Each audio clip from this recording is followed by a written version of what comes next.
Imagine a world without books. No novels, no newspapers, no way for ideas to leap from one mind to another. Knowledge existed, but it was locked away, guarded by the few, unreachable for the many. Then, in a small workshop in Mainz, Germany, a single invention shattered those chains. One man gave humanity a way to share ideas faster than ever before, and it changed the course of history. This is the story of Johannes Gutenberg, how his printing press set the world on fire, and why its impact still echoes in your life today. And trust me, you'll never look at a book the same way again. In the early 1400s, books were treasures. Every letter, every word was copied by hand by monks in cold, dimly lit monasteries. One mistake, and hours of work were ruined. It could take years to finish a single book. The price? Enough to bankrupt a family. Ordinary people didn't own books. Most had never even touched one. Knowledge traveled slowly, carried by messengers on horseback. And only to those with power. The world was hungry for ideas, but they were locked away, as if behind an unbreakable door. Johannes Gutenberg was not a monk. He was a goldsmith, skilled with metal, detail, and precision. But above all, he was a dreamer. He looked at the slow, expensive world of books and asked, what if we could make them as quickly as we mint coins?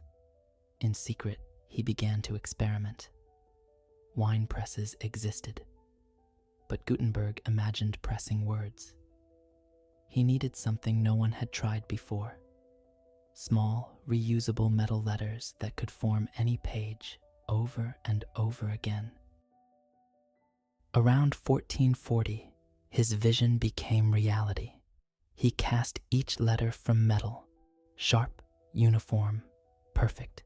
These movable types were coated with a special ink, arranged into a page, then pressed onto paper. When one page was done, the letters could be rearranged for the next. The result? Books could now be made in days, not years. This wasn't just faster. It was an earthquake in human history. Gutenberg's masterpiece arrived in 1455, the 42-line Bible. Page after page, it was a marvel of beauty and precision. But more importantly, it could be copied.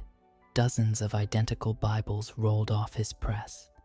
For the first time, sacred texts could be read by far more than priests and scholars. Knowledge was no longer chained to a desk. It was free to travel. The printing press didn't just make books. It made revolutions. Martin Luther's 95 Theses, printed, reprinted, and spread across Europe in weeks. Scientists like Copernicus and Galileo, their discoveries could now outlive censorship. Ideas became contagious. Literacy began to rise. People questioned authority in ways never before possible. Monarchs feared it. Churches struggled to control it. But it was too late. The press had given humanity a new weapon: information. Today, we scroll through news feeds and download books in seconds. But every printed word, every shared idea, traces its lineage back to Gutenberg's workshop. His invention is often called the most important of the last 1,000 years, and for good reason. It didn't just change how we make books, it changed who we could become. So next time you hold a book, remember the man who made it possible. And remember this: sometimes the smallest letters can write the biggest chapters in human history. Thank you for watching Krono Canvas. If you enjoyed this journey through history, give the video a like and subscribe to my channel to discover more untold stories from the past.